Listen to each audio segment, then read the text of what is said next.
एक बार यमराज एक बुजुर्ग आदमी को धरती से लेने पहुंचे तो बुजुर्ग ने उनसे पूछा कि मुझे आप कहाँ लेकर जा रहे हैं, स्वर्ग या नरक।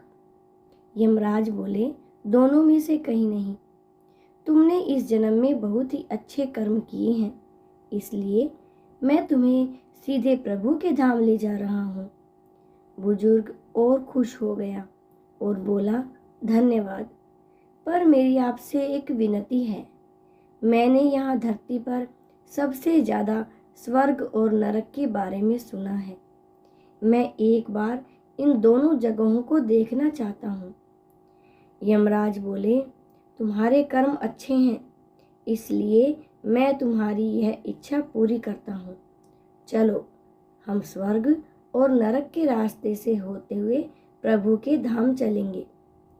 नरक में बुजुर्ग ने जोर जोर से लोगों के रोने की आवाज़ सुनी। वहाँ नरक में सभी लोग दुबले पतले और बीमार दिखाई दे रहे थे। उस बुजुर्ग आदमी ने नरक के एक आदमी से पूछा, यहाँ आप सब लोगों की ऐसी हालत क्यों है? आदमी बोला, तो और कैसी हालत होगी, मरने के बाद जब से यहाँ आए हैं एक दिन भी खाना नहीं खाया, भूख से हमारी आत्मा तड़प रही है। तभी बुजुर्ग आदमी की नज़र एक विशाल पतीले पर पड़ी जो लोगों से करीब 500 फुट ऊंचा होगा। वहाँ बहुत खुशबू आ रही थी। बुजुर्ग ने उस आदमी से पूछा, इस पतीले में क्या है? आदमी मायूस होकर बोला, यह पतीला बहुत ही स्वादिष्ट खीर से भरा रहता है। बुजुर्ग ने हैरानी से पूछा, खीर है? तो आप लोग पेट भर के यहाँ खीर क्यों नहीं खा लेते? भूख से क्यों तड़प रहे हो? आदमी रो रो कर बोलने लगा, कैसे खाएं? यह पतीला 500 फीट ऊंचा है। हम में से कोई भी इस पतीले तक नहीं पहुंच पाएगा। शायद ईश्वर ने हमें यही दंड दिया होगा। यमराज बुजुर्ग से बोले, चलो, देर हो रही है। दोनों चल पड़े। कुछ दूर चलने पर स्वर्ग आया। वहाँ पर बुजुर्ग ने सबके हंसने खिलखिलाने की आवाज़ सुनी। सब लोग खुश दिखाई दे रहे थे। उनको खुश देखकर बुजुर्ग भी खुश हो गया। पर वहाँ स्वर्ग में भी बुजुर्ग की नज़र वैसे ही 500 फुट ऊंचे पतीले पर पड़ी जैसा नरक में था।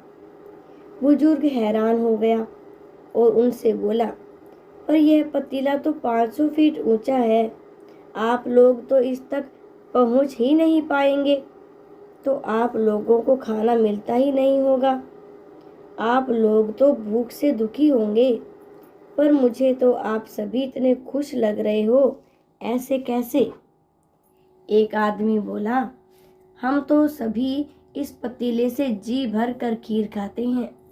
ये बहुत ऊंचा है, पर यहाँ कितने सारे पेड़ हैं।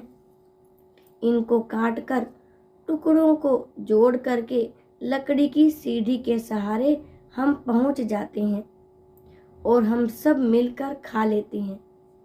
बुजुर्ग यमराज की तरफ देखने लगा। यमराज मुस्कान के साथ बोले, ईश्वर ने स्वर्ग और नरक मनुष्य के हाथों में ही रखा है। चाहे तो अपने लिए नरक बना ले, चाहे तो अपने लिए स्वर्ग। ईश्वर ने सबको एक समान हालातों में डाला है। उसके लिए उसके सभी बच्चे एक समान हैं। वह किसी से भेदभाव नहीं करता। जो कर्म करेगा, मेहनत करेगा, उसी को मीठा फल खाने को मिलेगा। दोस्तों, उम्मीद करती हूँ आपको मेरी ये कहानी पसंद आई होगी। अगर पसंद आई है तो इसे लाइक ज़रूर से कीजिएगा और कमेंट में ज़रूर बताइएगा। और मेरे चैनल पर नए हैं तो चैनल को भी सब्सक्राइब कीजिएगा। धन्यवाद।